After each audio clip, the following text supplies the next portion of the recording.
Hey, what's up? What's up? Joe in Vegas back with another review.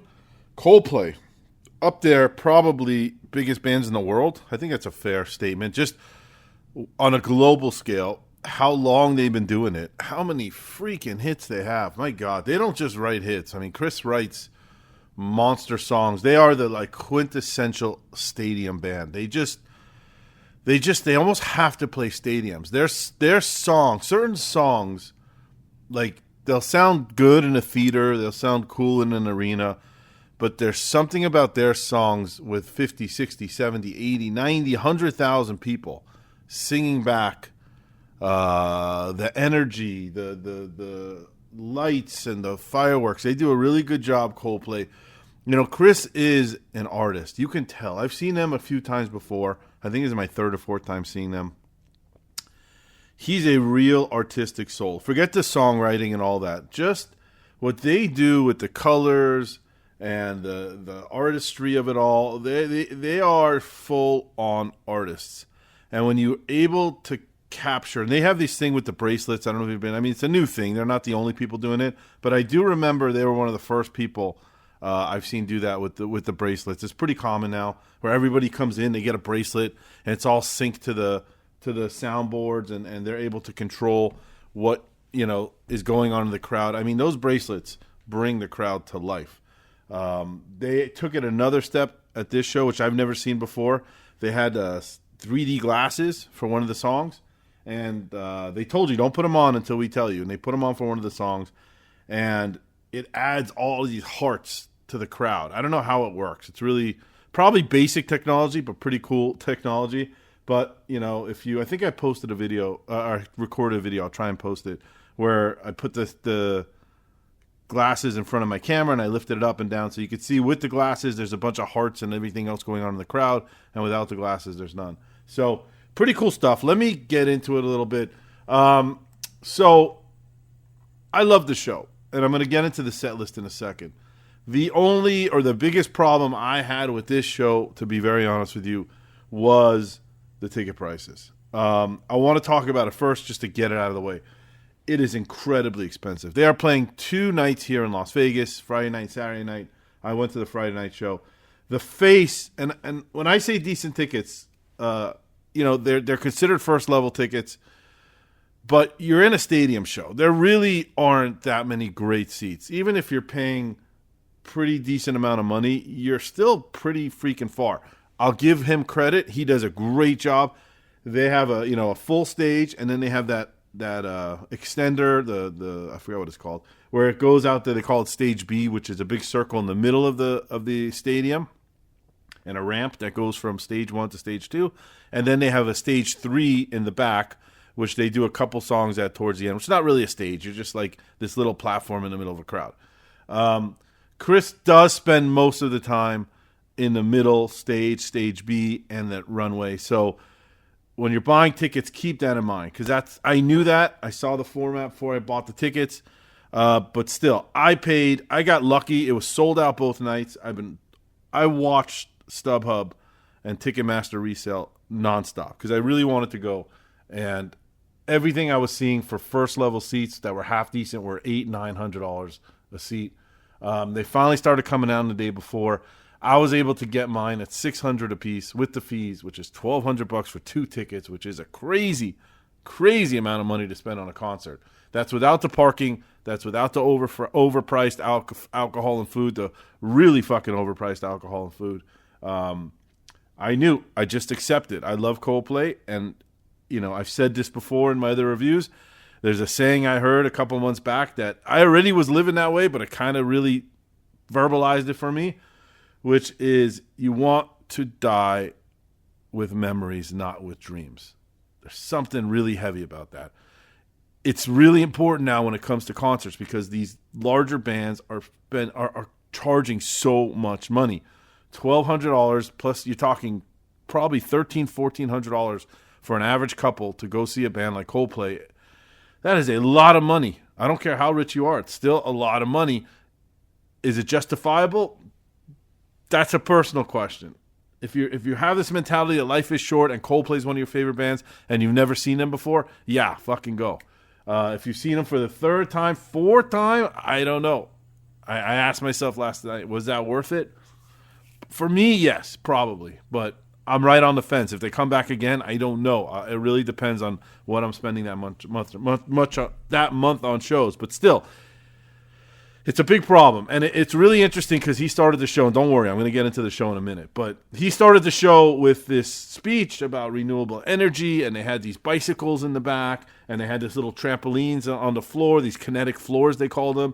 And they were so proud of themselves that they used, vegetable oil to fuel the sound equipment. And the if you're on the fan and you're jumping on the kinetic energy floor, or you're riding the bicycles, then you are causing or generating power that's going to be used for the next show or for that show. I'm not sure, whatever. All that's very nice and beautiful, but to be freaking honest with you, I'd rather use old school regular power and charge me $300 for tickets instead of $600 for tickets. So that it's a real... Artists can't control. I don't care what they say. There's plenty of people that play Allegiant, and the tickets are fairly normal. So when the tickets get that high, it tells me it's the artist fee that's really driving it that high. So as much of an environmentalist and all that stuff you want to be, it's a real slippery slope before the fans start saying, you know what, we'll take old school power and give us half off tickets. We don't need to pay $600 a ticket so that we can have renewable energy. That's just my take on it. I know some of that will upset some people, but it's a lot of money. Let's get to the show. Was it all worth it? Okay, so they broke the whole thing down. Like I said, this whole show had this, this moon and space kind of theme to it. They called it Music of the Spheres, I think, or something, Circle of the Spheres. I don't know what they called it. Music of the Spheres, yeah. So Act 1, they called it Planets. They sang High Power, Adventure of a Lifetime, and then they went right into Paradise, and then they went into The Scientist. I have to say this, knowing this is a perfect set list. I always talk about set lists, how important it is. If artists leave all their hits to the end and only play the stuff at the beginning, you're going to lose the crowd. Coldplay has a perfectly balanced set list, where they have so many big hits that they're able to do it. Not everybody can do it, but they sprinkled in old and new and current and sort of new and back new. They just sprinkled it perfectly into the set list. So that was act number 1. Act 2 was Moons. They come out with Viva la Vida, Hymn for the Weekend, and then this one was interesting. I think his piano broke. It seemed that way. He was having some trouble with on the set list for the night before. This is where he does In My Place, which I love, and I was so excited to hear it. And the lights came on, and there were like 3 technicians working on the piano, and you could tell he's a great front man. Didn't skip a beat, started working the crowd while the guys were working the piano. Saw a guy in the crowd holding a sign, said he wanted to harmonize with him and Us Against the World. I saw Chris was whispering to the guys to bring him a guitar. I think they couldn't get the piano working. So he called an audible, called the guy in from the fan, which was a great moment for the fan, but I would have rather hear In My Place. He did Us Against the World. It was nice, but, things happen. God Put a Smile upon Your Face. Yellow, which is a monster. All My Love, which is a great song, too. It's a newer song, I believe. Then Act 3, Stars. People of the Pride, Clocks. We Pray. Was it Clocks about the... Yeah, Clocks, I didn't like the way he did this, man. Great, big song, one of their biggest. Definitely a song that most people come out for. And it was pretty much in the dark. That whole song, he was pretty much in the dark with some green lighting around, but you really couldn't see him. I don't know. I'm guessing that was by design, but I didn't care for it. We Pray, good song. Infinity Sign, Something Just Like This from the Chainsmokers.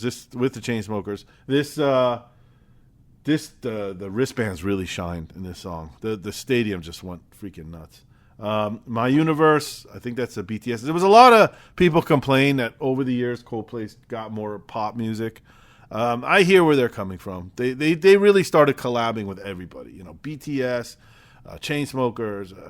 Just a bunch of people. They got a little bit away from their rock, but fuck, man, it works. It works.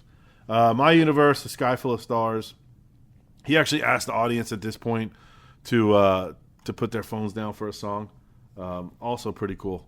Also, the wristbands really shined for this song. I remember that.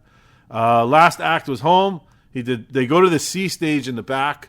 Hard to see them. They're kind of tucked in the middle of the crowd, but it's cool. It's a nice thing for the people who are sitting that far back. Sparks, he did on there. And then he did this Jumbotron song where it's like a baseball game where they start putting the Jumbotron on different people. And Chris just writes original 2, 3-line, 4-line songs about the people he sees on the screen. Very funny, very entertaining. If someone's wearing a yellow dress, he says a song about yellow, and he pointed out to a crowd that the guy was huge and the girl was tiny, and he writes these little 4 or 5-line little cute songs, and very upbeat, very good stuff.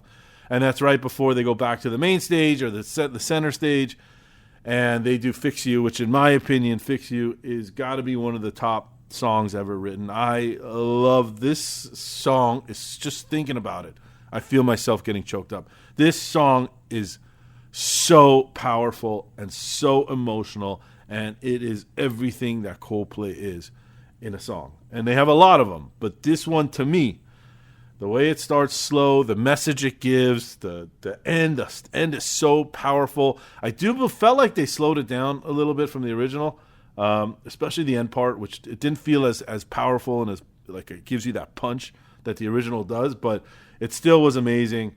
Good feelings. Feels like I'm falling in love. I mean, look, man, it's really expensive. So I said my 2 cents on the price. It's really going to be a personal choice for you. If you love Coldplay and if you've never seen them, absolutely go to the shows. Scrap your pennies, sell your kidneys, do whatever you got to do to get that money. I think everybody should see Coldplay. If you're a fan of music, if you're a fan of Coldplay, everybody should see them. This is what a stadium show should be. Chris is running around. He never looks tired. God bless the guy. It is highs and lows and fast songs and slow songs, and it's a perfect mix, and it's a perfect little show. For that, I'm going to give it a 9.55 out of 10. For a stadium show, you get everything you want from a band that is so versatile and has so many different styles and themes and music and meanings, and it's Coldplay. Bands like this don't come around that often, I think. And especially the way music is going. To have that many hits and this long of a longevity and popularity. And he's got a very good message of love and peace and unity. And I like that. I don't agree with him on all his politics. I definitely don't. Especially certain things. I'm not going to get into that, obviously. And good for him. He didn't get into that on stage. God bless him for that. But he did say something, and I'll end the review on that. This is getting a little long in the tooth, is that every show he goes to, he sees a different makeup of people. White, black, brown, purple, different men, women, female, children. For some reason, we all get along at concerts. It's a place of unity. It's almost like a safe space, which is why I get so upset when I see any sort of terrorist attack at concerts or shootings or even people fighting in the crowd. Music is awesome. Go to a concert, have fun, get drunk. It's not the place to fight or get into bullshit or even speak politics on stage. So I'll give him credit for that. He can speak whatever politics you want off the stage. But if you want to talk politics on stage, talk about unity and love, because that's what we need in this world. Thanks for listening. I appreciate it, and I will see you at the next show. Bye-bye.